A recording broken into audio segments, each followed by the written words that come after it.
Vamos lá, queridos?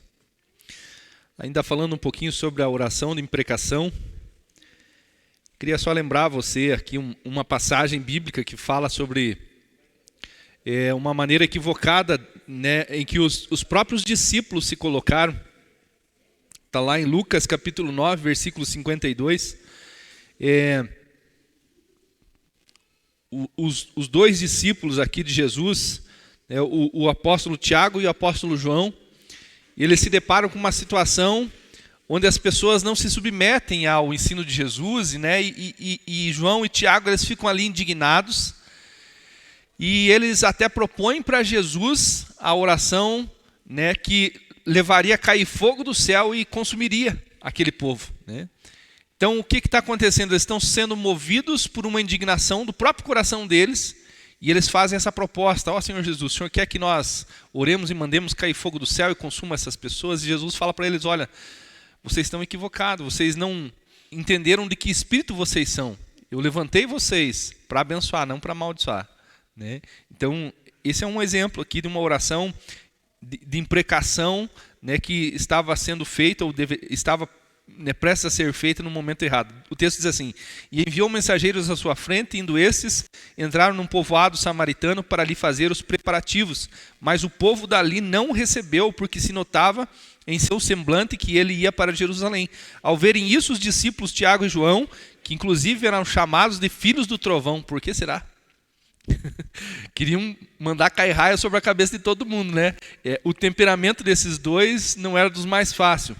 Diz ali: e ao verem isso, os discípulos Tiago e João perguntaram: Senhor, queres que façamos cair fogo do céu para destruí-los? Mas Jesus, voltando-se, os repreendeu, dizendo: vocês não sabem de que espécie de espírito são, pois o Filho do Homem não veio para destruir a vida dos homens, mas para salvá-los. Amém?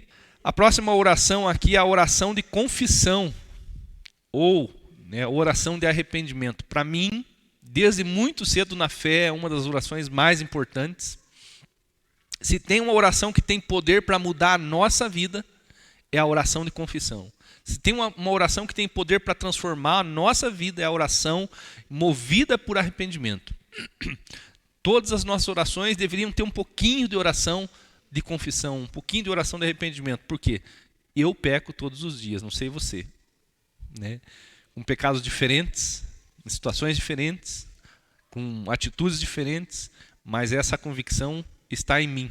Eu peco todos os dias, né? Às vezes nem sei quando pequei, mas eu não tenho dúvidas que, né, continuo sendo carne e osso e sujeito ao pecado, né? Luto todos os dias, em todo tempo, para não pecar, para viver em santidade, mas tenho essa consciência. Então, se eu tenho a consciência que peco, que erro, que falho, todos os dias deveria, pelo menos todos os dias, também orar essa oração de arrependimento. É a oração que é movida pela consciência tocada pelo Espírito Santo. Ninguém vai orar a oração de confissão, a oração de arrependimento por si só, né? O Espírito Santo é o maior interessado em nos ajudar nessa oração.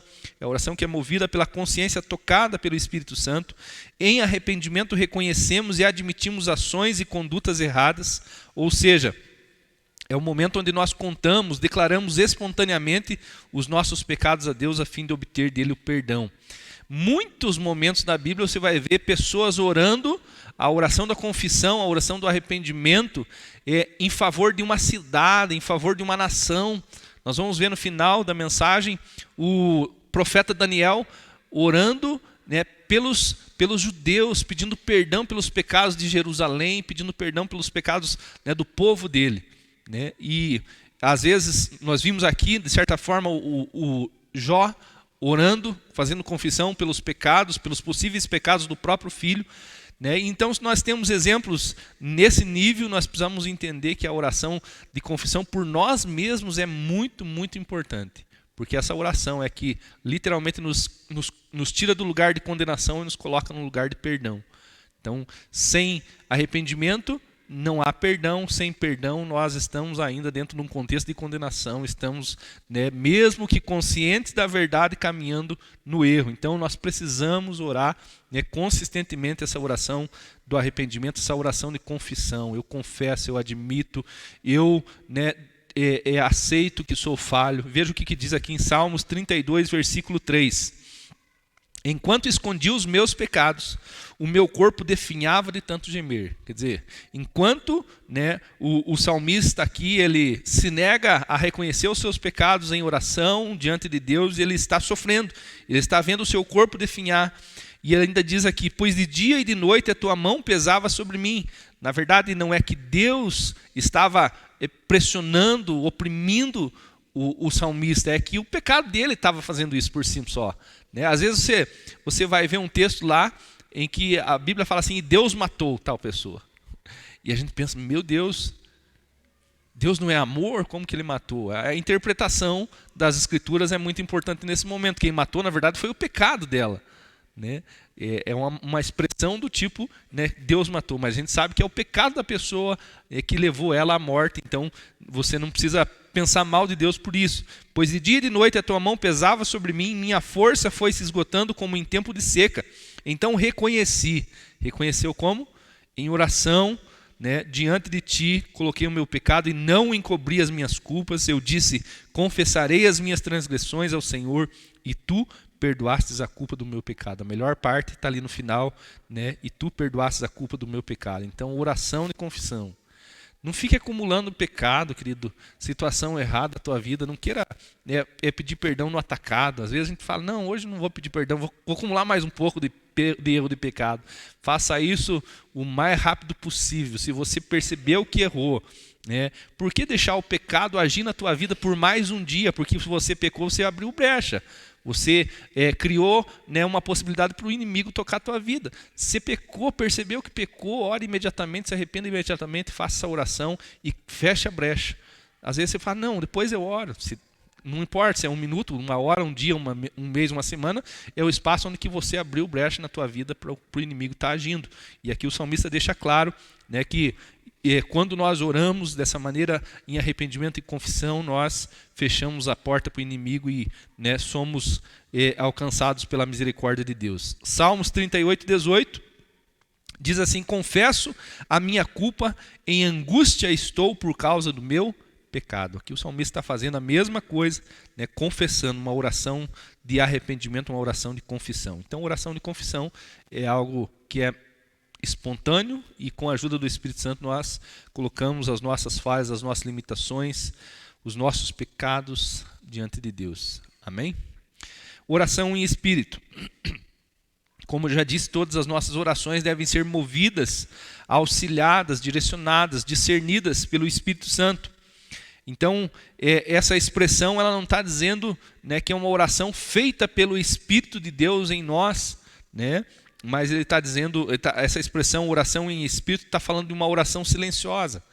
Eu não sei se vocês já passaram, mas eu passei por muitas vezes, né? Você está ali numa situação, né, encurralado, está em guerra espiritual, mas está no meio de um monte de pessoa incrédula. Você não vai, né, se ajoelhar ali no meio daquelas pessoas incrédulas e falar em voz alta, expulsar um demônio em voz alta. Você vai, né, escandalizar um monte de gente. Então o que nos resta? Orar em espírito. Espírito de oração seria a melhor definição para isso. Espírito de oração. Muitas vezes no meu trabalho, eu não podia orar, né, da forma convencional, né, falando com Deus, com voz audível.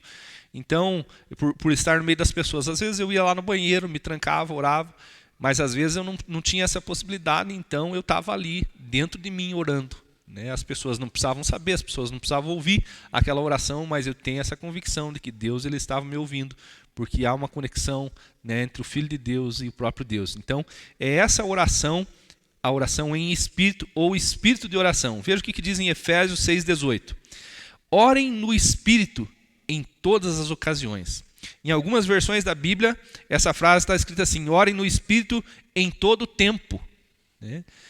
É praticamente impossível você, em todo tempo, estar falando, aplicando a oração de forma audível, né? Então, como orar em todo tempo? Em espírito de oração. Aqui nós temos a liberdade para orar. Se você se levantar agora e orar, está normal, está tranquilo. Nós estamos num contexto em que isso é, né, aceitável. Mas lá na rua vai ficar estranho. Lá, né, no teu trabalho talvez fique estranho. Mas nada pode nos impedir de estar em espírito de oração, estar conectado com Deus, né? Isso é importante demais, porque é dessa maneira que nós realmente podemos ter uma vida íntima com Deus. Orem no Espírito em todas as ocasiões, ou orem no Espírito em todo o tempo, com toda oração e súplica, tendo isso em mente, estejam atentos e perseverem na oração. Eu fico pensando em Deus, eu fico meditando na palavra. Isso é, de certa forma, um espírito de oração, né? Mesmo em silêncio, mesmo que as pessoas olhem, está viajando, né? Como diz, está na gavetinha do nada, né? Está na caixinha do nada. Tá, não. Estou no Espírito, estou orando, estou falando com Deus, estou em conexão com Ele, né? E mesmo sem eu falar, Ele pode falar comigo. Amém? Neemias, capítulo 2, versículo 4, mostra aqui um momento em que, né, o profeta Neemias aqui, ele está em oração, e você percebe que ele não está orando da forma convencional, que ele estava impossibilitado de orar da forma convencional, e nós subentendemos então que ele estava em espírito de oração. Neemias era um servo de um rei pagão, embora ele fosse, né, um judeu, servia a Deus, ele estava num contexto de trabalhar para um rei pagão, e ele recebe uma notícia muito triste, né? Essa notícia falava da destruição de Jerusalém, da cidade como um todo, dos muros de Jerusalém, né? Essa notícia trouxe, né, muita dor para o coração de Neemias, porque o povo dele estava sofrendo, e ele, né, de certa forma, estava vivendo um momento bom da vida dele. Tinha, de certas formas, muitas regalias, mas a dor desse povo, né, fez ele sofrer muito, a ponto dele, né, desejar ir a Jerusalém e reconstruir os muros, reconstruir a cidade e ajudar o povo dele. Agora tem uma situação aqui que, né, realmente complica tudo, porque ele, como copeiro do rei, né, como um servo desse rei pagão, ele nem mesmo podia se apresentar para esse rei com um semblante triste. Se apresentar para o rei dessa maneira, com um semblante triste, poderia custar a própria vida dele, né? Parece uma loucura para nós, mas era assim que funcionava. Então, mesmo triste, ele deveria ostentar um sorriso no rosto, porque o rei não queria ver um servo dele triste. Mas a tristeza que ele carregava ali pela situação do povo dele, da cidade dele, era muito, né, a ponto que ele não apenas se apresentou, né, com um semblante triste, como ele foi ousado a ponto de pedir para se ausentar do trabalho e ainda pedir ajuda do próprio rei para reconstruir a cidade. Isso tudo, né, feito debaixo de muita tensão. Imagine você no lugar dele. E quando nós estamos em tensão, qual que é a melhor dica? Oração. Quando você está sob situações de pressão, não sabe exatamente o que fazer, como reagir, a melhor coisa a se fazer é orar. Veja o que o texto diz. O rei me disse, Neemias 2:4, o rei me disse, o que você gostaria de pedir? Então orei ao Deus dos céus e respondi ao rei. Ou faz uma coisa ou faz outra, né? De forma natural. Ou ele fala com Deus ou fala com o rei. Mas aqui ele fala que ele fez duas coisas ao mesmo tempo. O que isso quer dizer? Que ele estava em espírito de oração, que ele estava conectado com Deus, né, clamando a Deus, e nesse momento ele também estava falando com o rei. Então orei ao Deus dos céus, um espírito de oração, uma oração silenciosa, e respondi ao rei, se for do agrado do rei, e se o seu servo puder contar com a benevolência do rei, que ele me deixe ir à cidade de Judá, onde meus pais estão enterrados, para que eu possa reconstruí-la. Amém? Entenderam o que é a oração em espírito, ou espírito de oração? A última definição aqui de oração é a oração de libertação ou oração de batalha espiritual. Essa é uma oração que talvez fuja a maioria das regras de oração. Por quê? Porque nessa oração a pessoa não está falando com Deus e não está falando com a outra pessoa. Está falando com o próprio demônio. Não se escandalize, mas é essa a realidade. A oração de libertação ou a oração de batalha espiritual, como nós definimos, é a oração onde você se opõe a uma ação demoníaca. Você vai realmente se dirigir ao demônio, ou a entidade, ou ao espírito maligno, e vai mandá-la embora, vai mandar, né, dar uma ordem no reino espiritual. É claro que você não vai fazer isso por si mesmo. A Bíblia diz que nós oramos em nome de Jesus, que é no nome de Jesus que nós temos autoridade para fazer isso. Mas é essa oração, e muitas pessoas até ficam, nossa, está falando com o demônio, mas será que é crente mesmo? Né? É sim, queridos, e essa oração é bíblica, e Jesus orou dessa maneira, e nós precisamos orar dessa maneira. Quando você percebe, tem um discernimento do Espírito que está numa batalha espiritual, você não vai falar para o demônio assim, por favor, demônio, dá para o senhor ir embora. A gente se posiciona em autoridade no nome de Jesus e manda embora. E dá uma voz de comando, né? E é bem importante que você saiba que não basta apenas falar, como eu já disse no início da mensagem, que a nossa oração é muito mais do que palavras. Nós precisamos ter autoridade, e a autoridade para mandar o demônio embora, para se posicionar nesse sentido, é uma autoridade de quem vive a palavra de Deus, de quem está em obediência a Cristo, de quem está realmente em comunhão com Cristo, né? Tem algumas passagens que demonstram homens bem intencionados, talvez, né, que vão para uma oração de batalha espiritual, encontram um endemoniado, eles entendem que essa pessoa está sofrendo, nós podemos libertar, mas eles só conheciam Jesus de ouvir falar, não estavam ali aliançados com Deus, estavam um pouco se lixando para o que é certo e para o que é errado, e eles vão lá, né, tentam expulsar o demônio, e a Bíblia fala que eles saíram feridos e pelados, humilhados. O endemoniado se levantou, bateu neles, arrancou a roupa deles, e eles saíram feridos e pelados. Por quê?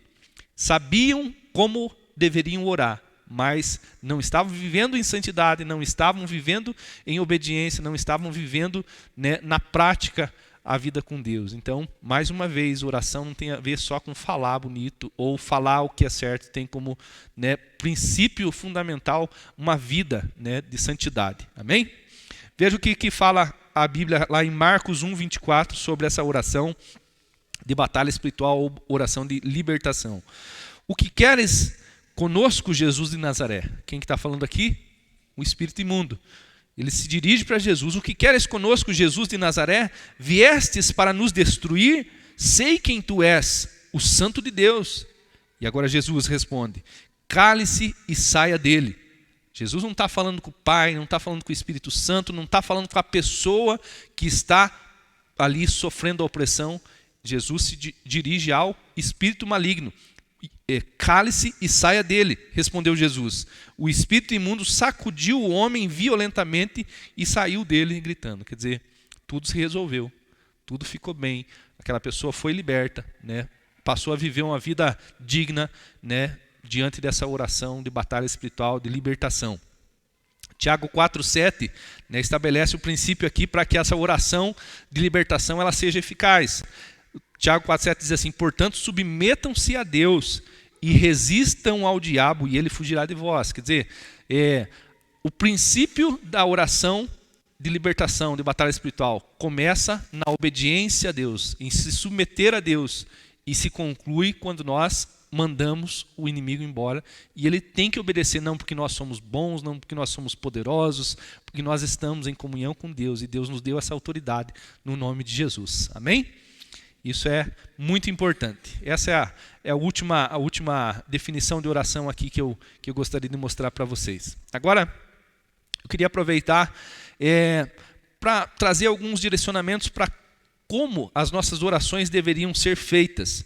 A Bíblia nos ensina, né, o que tem que haver nessa oração, nas nossas orações, como elas devem ser feitas. E a primeira coisa que eu queria que vocês entendessem, né, se já entendem, né, trouxesse à tona essa verdade, é que as nossas orações devem ser exclusivamente dirigidas a Deus. Quando digo Deus, ao Pai, ao Filho e ao Espírito Santo. Com a única exceção na oração de libertação e de batalha espiritual. Nessa hora você não vai se dirigir ao Pai, ao Filho e ao Espírito Santo, você vai se dirigir ao próprio espírito maligno num contexto de autoridade, mandando ele embora. Mas em nenhum outro momento nós devemos nos dirigir para alguém em oração, né? O que a Bíblia diz? Que nós temos em Cristo o único intercessor, o único mediador. Nem mesmo, né, a necessidade de pedir para que alguém interceda por nós a Deus nós temos. O próprio Cristo é o perfeito mediador.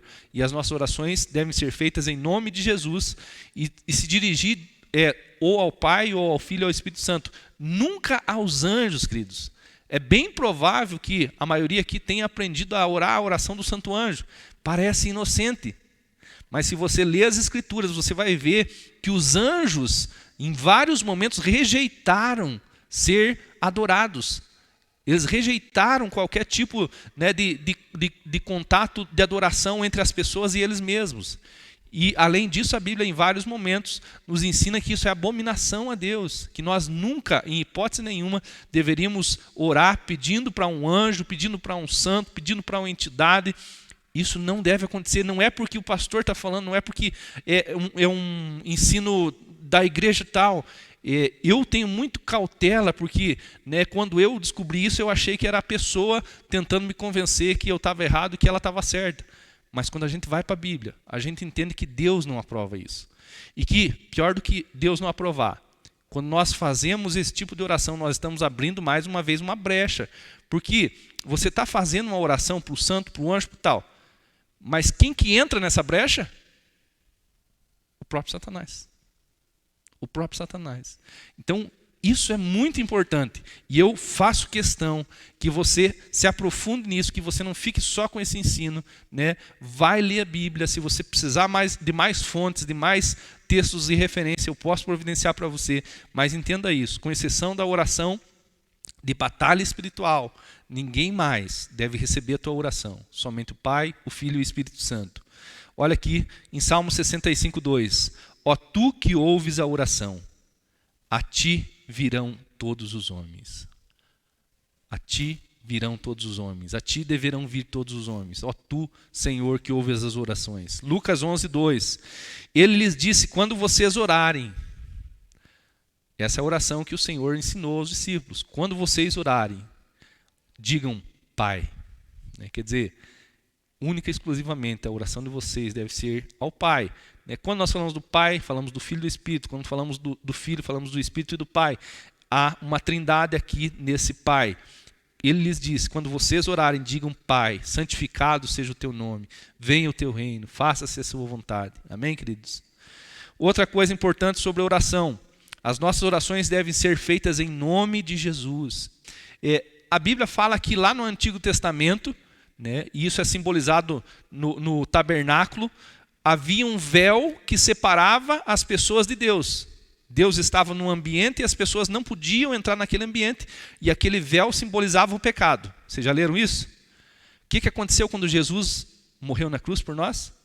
O véu se rasgou de alto a baixo. Quer dizer, o impedimento que havia das pessoas se aproximarem de Deus e se relacionarem com Ele, acabou.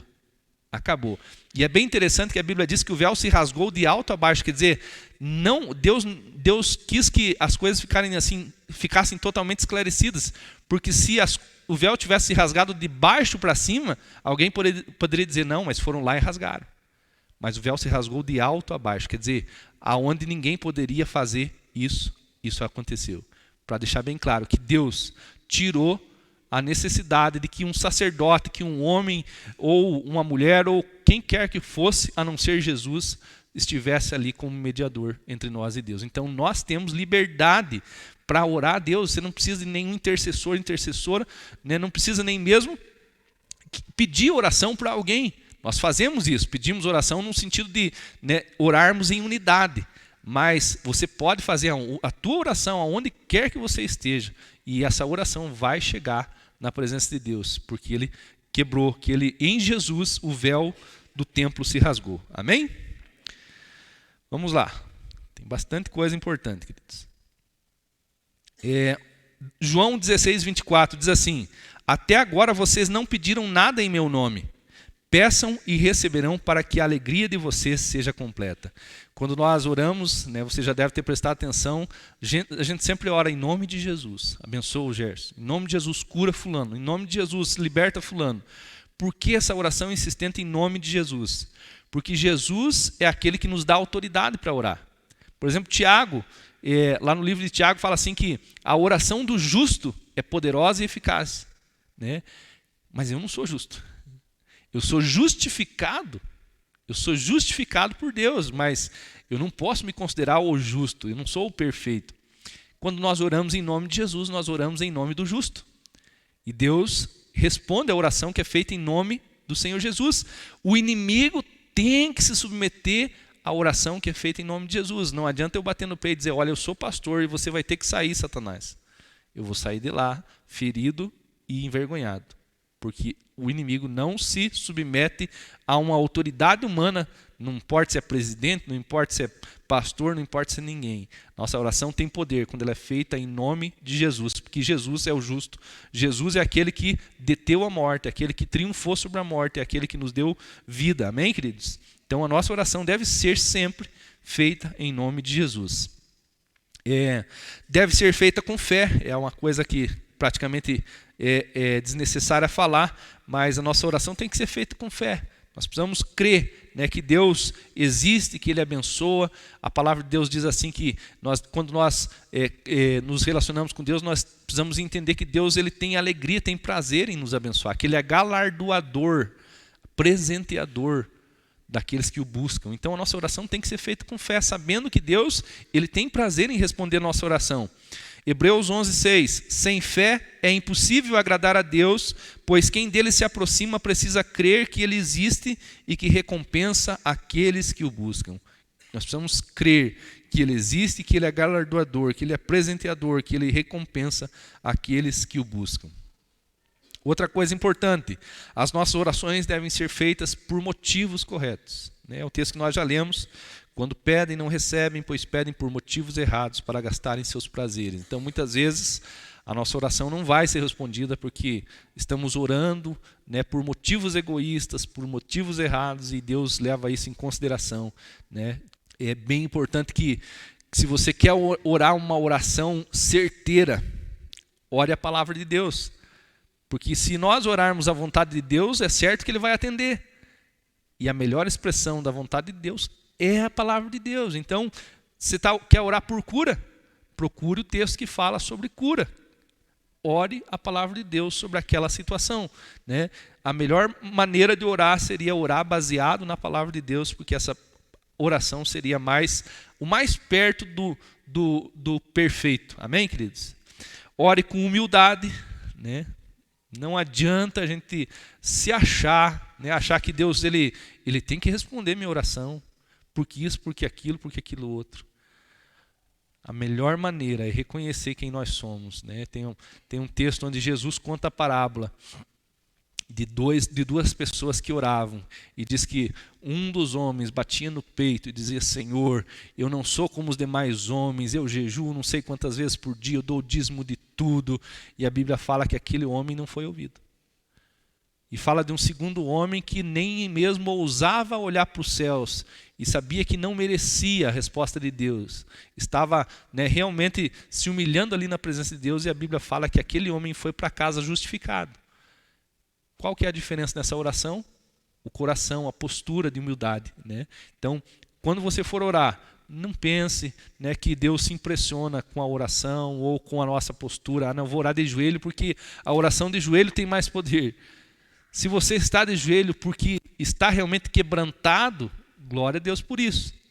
Agora, se você está de joelho só por costume, por hábito, por religiosidade, não faz a menor diferença. Amém? Então, nós precisamos orar com humildade, derramando o nosso coração diante de Deus. Salmos 62:8. Confiem nele em todos os momentos, ó povo. Derramem diante dele o coração, pois ele é o nosso refúgio. Derramar o nosso coração. Eu sempre falo que quando nós vamos conversar com Deus, não adianta a gente contar só a parte bonita da história. Com as pessoas a gente dá uma selecionada, né? Eu acho que isso não vou falar. Com Deus a gente tem que contar a história inteira. Contar a história que deu certo e contar a história que não deu certo. Isso é derramar o coração. Isso é se colocar diante de Deus como um todo, né? Com um pacote fechado. Evitando vãs repetições. Outra maneira importante que nós precisamos aprender a orar. O próprio Jesus, quando conversando com seus discípulos, ele fala isso que está lá em Mateus 6, versículo 7.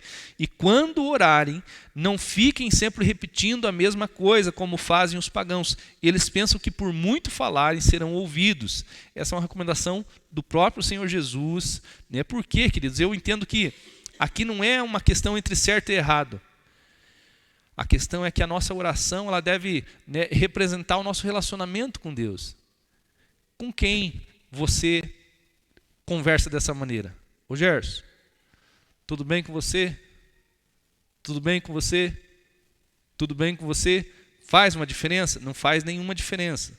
né? Então não é uma questão de certo ou errado, é uma questão de relacionamento. Quando Jesus fala, olha, né, vocês não precisam, não devem, né, orar dessa maneira, repetindo a mesma oração. A oração de vocês deve ser espontânea. Quando Jesus ensinou os discípulos a orar, a oração do Pai Nosso, por exemplo, só para você saber, a oração do Pai Nosso não é errado você orar ela da maneira que está na Bíblia. Mas eu quero que você entenda uma coisa. Quando Jesus ensinou a oração do Pai Nosso, Ele não ensinou a oração do Pai Nosso como único tipo de oração. Ele ensinou a oração do Pai Nosso como um modelo. Nós poderíamos dizer que a oração do Pai Nosso contém tudo o que deveria conter na nossa oração. Mas ela não precisa ser orada da mesma maneira todas as vezes. Então, eu nunca vi ninguém orar, não sei como orar. Do jeito que você falar, se sair do teu coração, essa oração vai chegar até Deus. Amém? Então, né, siga as orientações aqui do próprio Senhor Jesus.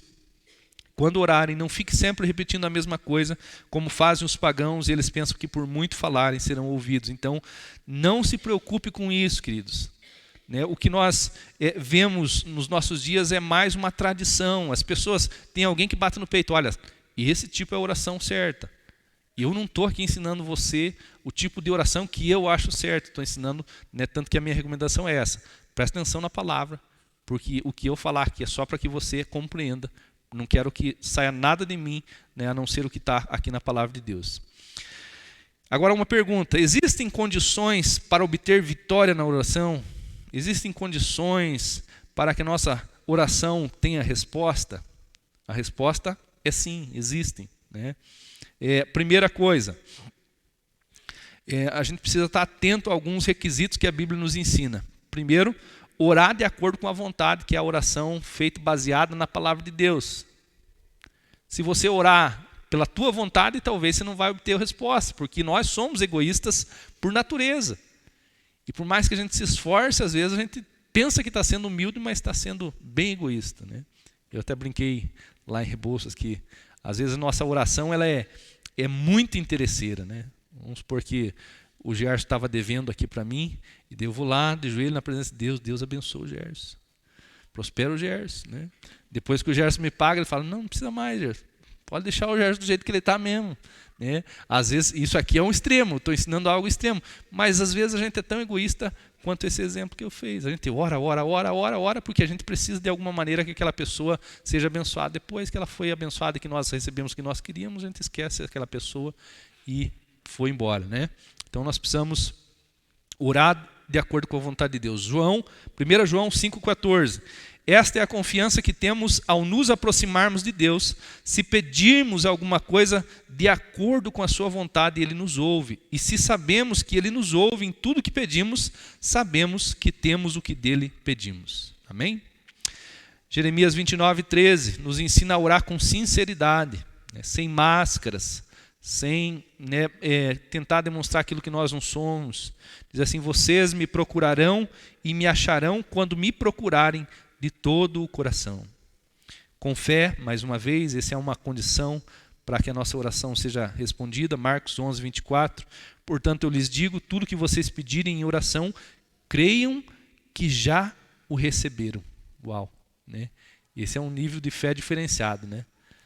Creiam que já o receberam e assim lhes sucederá.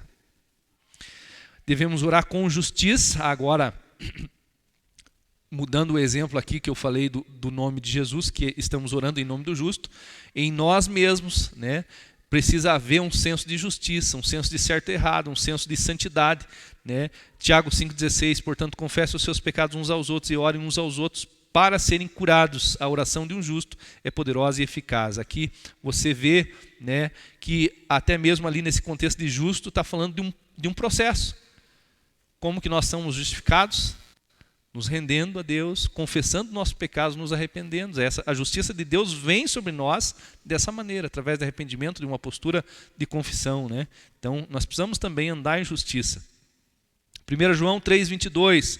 Ore em obediência a Deus e recebemos dele tudo o que pedimos, porque obedecemos aos seus mandamentos e fazemos o que lhes agrada. Né? Então é bem importante que a gente viva em obediência, né? Realmente faça o possível e o impossível para andar em obediência a Deus. João capítulo 9, versículo 31. Nós devemos orar em santidade. Sabemos que Deus não ouve a pecadores, mas ouve ao homem que teme e pratica a sua vontade. E uma oração que vai, uma instrução aqui que talvez vai pegar vocês de calça curta. Uma oração que não é ouvida. É a oração que é feita por um cônjuge, um marido ou uma mulher, um marido ou uma esposa que não honra o seu cônjuge. A gente costuma dizer que essa é a oração que não passa do teto. Não honra o marido, não honra a esposa. Essa oração não chega até Deus, ela é interrompida. 1 Pedro 3,7. Do mesmo modo vocês, aqui está falando de forma específica maridos, mas podemos incluir. Do mesmo modo vocês, maridos e mulheres, sejam sábios no convívio com suas mulheres e maridos, e tratem-nos com honra, como parte mais frágil e co-herdeiras do dom da graça da vida, de forma que não sejam interrompidas as vossas orações. Então, bem pouco provável que alguém entre nós ia conectar as duas coisas. O que tem a ver? Eu não sei. Deus estabeleceu para que isso fosse feito dessa maneira, né? É bem importante que a gente se lembre que Deus inclusive usa o exemplo dele como noivo e o exemplo da igreja como noiva para falar como nós, maridos e mulheres, deveríamos nos honrar, nos cuidar uns dos outros, né? Então fica bem claro aqui, para que a nossa oração não seja interrompida. Puxa, briguei em casa. Quem não briga, né? Quem nunca teve um atrito entre esposa e esposa? Conserte-se. Conserte-se para que a tua oração não seja interrompida. Não deixe, né, que permaneça-se ali um impedimento, uma brecha no teu relacionamento conjugal. Amém, queridos? E para encerrar, queria já que você ficasse de pé. Vocês lembram que eu falei que oração é guerra, né? É batalha, é arma de ataque, é arma de defesa. E às vezes a gente fica decepcionado, porque já estamos orando há meses, há anos, já talvez podemos dizer assim, faz uma vida toda que eu estou orando e não tenho resposta dessa oração. Daniel capítulo 10, versículo 11, mostra essa guerra sendo travada. Como eu disse já no decorrer da mensagem, Daniel ele se posiciona se humilhando, orando, intercedendo pela nação dele, pelos irmãos, né, de fé, os judeus, e ele está ali orando insistentemente, talvez até cansando já, talvez até pensando em desistir da oração, e de repente aparece um anjo, o anjo Gabriel, e fala: olha, Daniel, eu quero que você saiba que você é muito amado. Essa é a definição, inclusive, do nome Daniel, homem muito amado por Deus. E eu quero que você saiba, Daniel, que desde que você tomou postura de se humilhar e orar, as tuas orações têm chegado a Deus. Mas o príncipe, o rei da Pérsia, que aqui simboliza Satanás, eles têm se oposto à tua oração. Por isso que você ainda não obteve resposta. Então, queridos, às vezes a nossa oração não é respondida porque a gente não está orando da maneira certa, por motivos errados, com algum problema que possa estar interrompendo a nossa oração.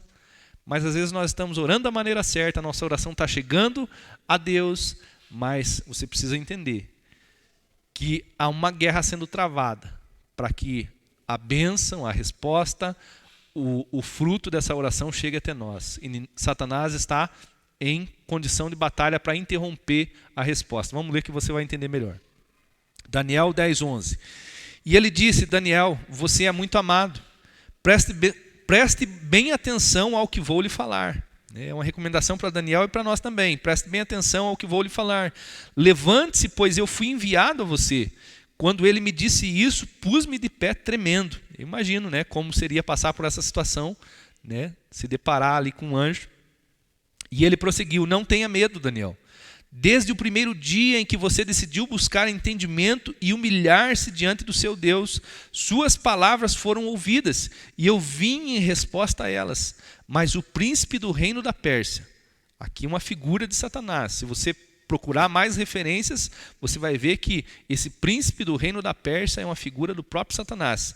Mas o príncipe do reino da Pérsia me resistiu 21 dias. E então Miguel, o arcanjo Miguel, um dos príncipes supremos no reino de Deus, veio em meu auxílio, veio em minha ajuda, pois eu fui impedido de prosseguir ali com os reis da Pérsia. Com os reis da Pérsia, agora está falando de uma potestade, de um grupo, talvez de demônios, né, que se levantou em oposição àquele pedido, àquela oração, àquela necessidade que Daniel estava colocando diante de Deus.